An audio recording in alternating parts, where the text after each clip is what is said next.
বন্ধুরা কেমন আছো? ভালোই আছে। প্রচুর গরম উঠেছে, একটু বৃষ্টি ঢাকা দিয়েছে, 2 ফোঁটা 3 ফোঁটা করে পড়ছে। কি হবে জানি না, প্রচুর গরম হচ্ছে। ভালোভাবে না হলে আরও বেশি গরম পড়বে। দেখছেন কি গরম। আজকে রান্না আজকে কি করব তোমাদের দেখাচ্ছি।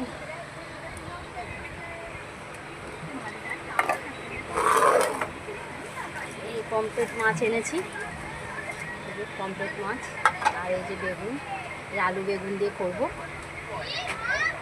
আর এই যে ধনে পাতা ধুয়ে রেখে দিয়েছি।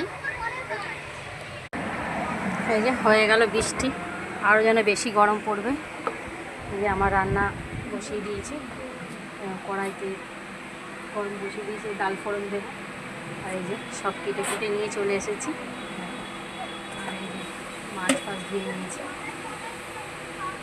আর ডাল সম্বার দেবো। এই দিয়ে রান্না করবো। রান্নাটা হোক, তোমাদের দেখাবো, আমার সাথেই থাকবে। এ দেখো, এই হচ্ছে বৃষ্টির নমুনা। 2 ফোঁটা পড়লো আর কি ঠাটা পড়া রোদ্দুর উঠেছে। ঠিক আছে, কী অবস্থা। এই যে তেল গরম বসিয়ে দিয়েছি, ডাল সম্বার দেবো। যে মাছ ভাজা বসিয়ে দিয়েছি, মাছ ভাজা হচ্ছে, ডালও সম্বার দেওয়া হয়ে গেছে। এবার তরকারিটা বসাই দেখুন, তোমাদেরকে দেখাবো। যে আলু বেগুনটা ভেজে নিচ্ছি, কালো জিরে ফোড়ন দিয়েছি। এবার ডাল হচ্ছে, মাছ ভাজা আমার হয়ে গেছে। এবার আমি তরকারিটা এবার বসাবো, আর এটা ভাজা হয়ে যাক।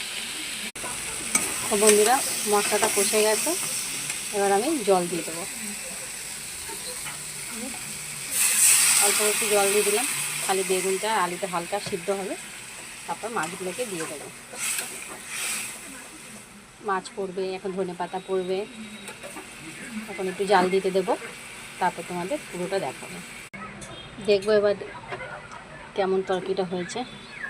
দেখো জাল উঠে গেছে, একটু দেখি আলু সিদ্ধ হয়েছে নাকি। হ্যাঁ বন্ধুরা, আলু বেগুন সিদ্ধ হয়ে গেছে। এবার আমি মাছগুলো এক এক করে দিয়ে দেবো।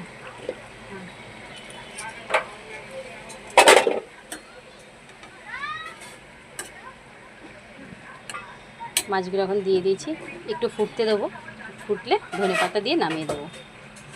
দেখো বন্ধুরা, মাছটা আমাদের তরকারিটা পুরো হয়েই গেছে, পমফ্রেট মাছের। এবার আমি ধনে পাতা দিয়ে দেবো।